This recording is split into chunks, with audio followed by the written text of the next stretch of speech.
Hello, welcome back to my channel. Today we are doing few problems based on how to separate the real and imaginary part of a complex valued function. In the last class we discussed this method, how to separate the real and imaginary parts of complex valued function. Today we are doing problems. Welcome. Now look at the first question. Find the real and imaginary parts of the following. We are given the first question. W is equal to f of z. This is z square plus 3z. Along with this one more part, also find f of 1 plus 3i. So first, you are asked to separate the real and imaginary parts of this function. After that, you are asked to evaluate this function f at the point z is equal to 1 plus 3. So first, we are checking how to separate the real and imaginary parts. What is the technique? You are asked to put z is equal to x plus iy and w is equal to u plus id. So that is the technique you have to keep in mind. Okay, z is equal to x plus iy and w is equal to u plus id. Okay, just substitute. So w is u plus id, that is equal to z square. Z is x plus iy. So x plus iy the whole square plus 3z, that means 3 into x plus iy. And I told you, the first term x plus iy the whole square, this can be expanded by using a plus b the whole square expansion. What is it? A square plus 2ab plus b square. Okay. So x square plus 2ixy plus b square. Remember b square. It is I square y square and I square is minus 1. Okay. So minus y square plus 3 into x. See 3 into x. It is 3x and 3 into iy. It is 3iy. Okay. Now what you have to do? You collect the terms independent of I. Okay, what are the terms independent of I? It is x square minus y square and 3x. Okay, so this is I have substituted this in one simple bracket. So x square minus y square plus 3x plus I into. You collect all the terms containing I. Okay, so what are the terms? 2xy plus 3y. Okay, so which is the real part? The real part, that is actually u. U is the real part. It is u is equal to x square plus 3x minus y square. And what is the imaginary part? V is equal to 2xy plus 3y. Very simple. Okay, so this way you can separate the real and imaginary part of any function, right? Okay, now do the next part. You are asked to also find f at the point 1 plus 3i. Now how to evaluate f at this point 1 plus 3i? 1 plus 3i is our z value. So you are asked to evaluate this at the point 1 plus 3i. So you can denote any complex number in the form of an ordered pair. Okay, so you can, how you write 1 plus 3i as an ordered pair? It is ordered pair 1, 3. See, remember this. Where 1 is the real part, the x coordinate is the real part and y coordinate is the imaginary part. So like that you can denote, you can represent any complex number. So how do you denote 1 plus 3i in the form of an ordered pair? It is ordered pair 1, 3, where x is 1 and y is equal to 3. So what you have to do next in order to find f at the point 1 plus 3i? Just put in u and v, you substitute x is equal to 1 and y is equal to 3. So what is f of z? This is f of z. f of z is equal to x square minus y square plus 3x. Here everywhere put x is equal to 1 and y is equal to 3. So it is 1, see 3x I wrote. X square plus 3x minus y square. So x square is 1 square 1.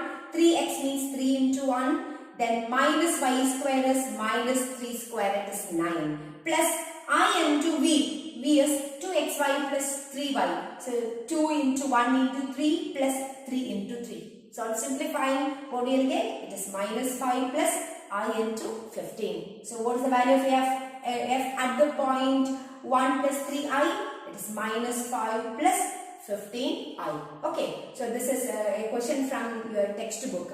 First, separate the real and imaginary part and evaluate f at the point 1 plus 3i. I hope you got the idea. Now we are moving on to the next question. Question number 2. f of z is equal to 2iz plus 6z bar. You are asked to separate the real and imaginary part of this function. F of z is equal to 2iz plus 6z bar. And also evaluate equal to 1 by 2 plus 4i. So after separating the real and imaginary parts, what you have to do? You find the value of f at which point? At the point 1 by 2 plus 4i. So first we are separating the real and imaginary part. What is the technique?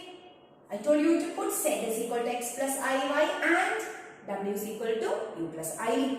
Okay, this is the technique. So f of z is w, it is 2iz plus 6z bar.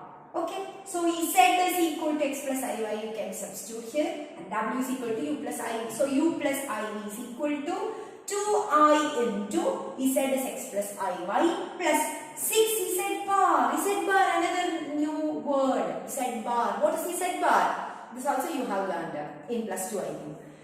Z bar is the conjugate of z. What do you mean by conjugate?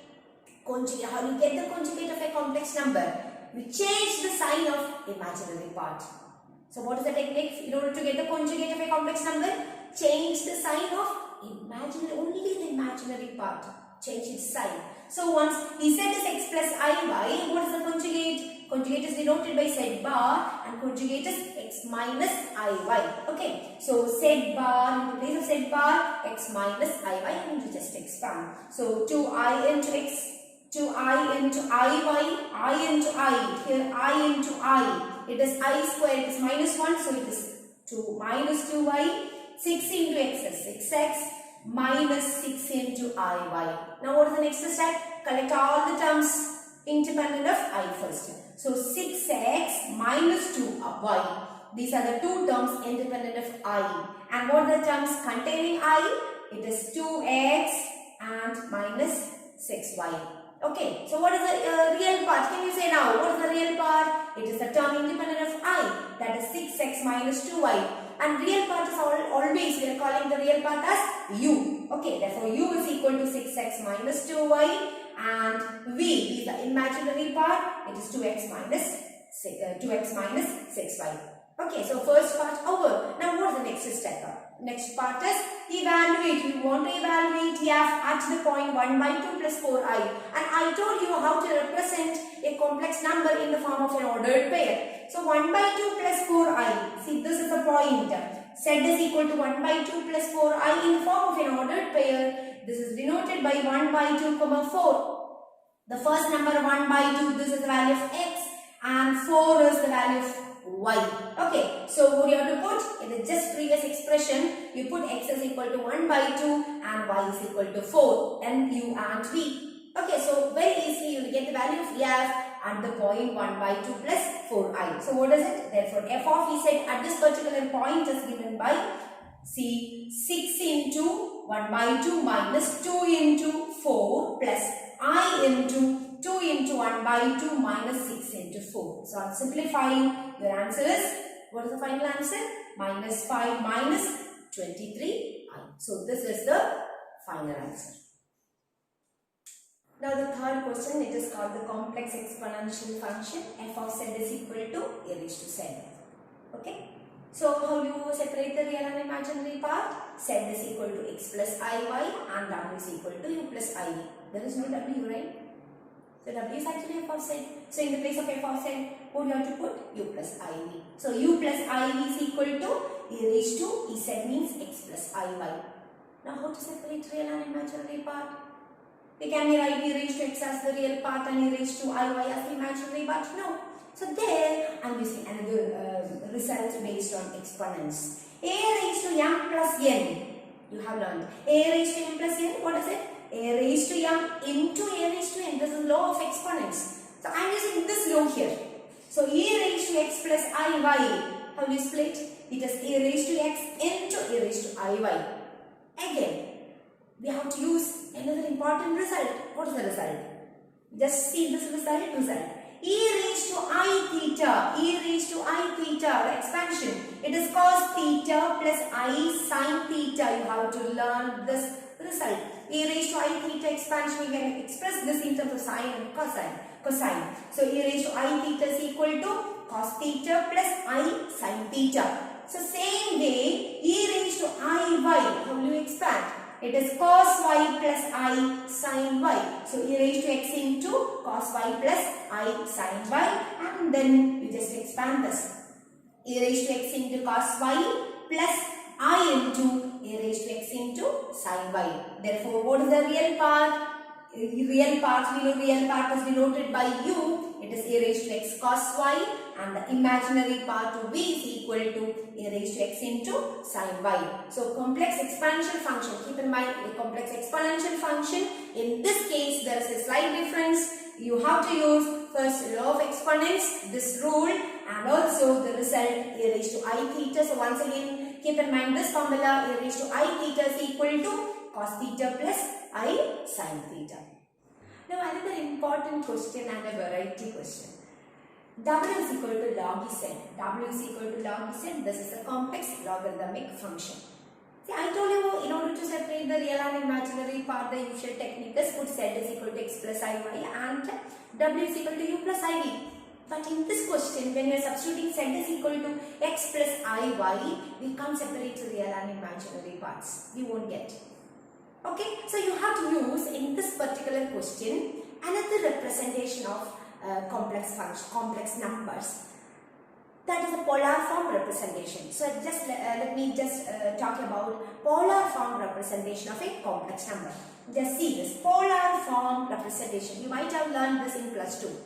So we know Z is equal to r into cos theta plus I sin theta. In polar form, two parameters are there. One is r and other is theta. So we can express a complex number Z, a complex variable Z, in the form of polar form representation. That means in terms of r and theta. How?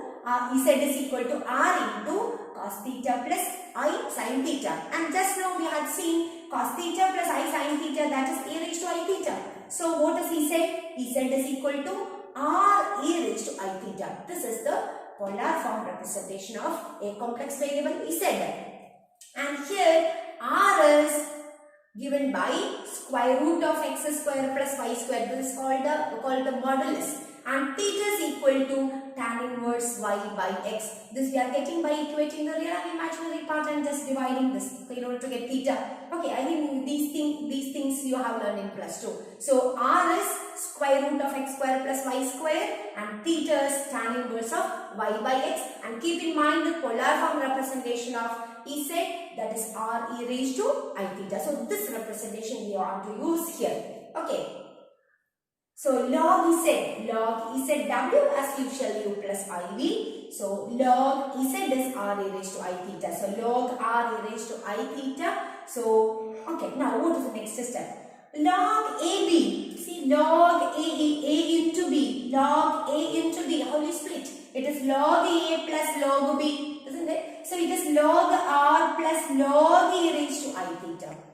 Log r plus log e raised to I theta, log e raised to x, log and e, whenever comes together, these two get cancelled. So finally what will you get? You will get x. Okay, so here log r plus log e raised to I theta. In that log and e get cancelled, you will get only I theta.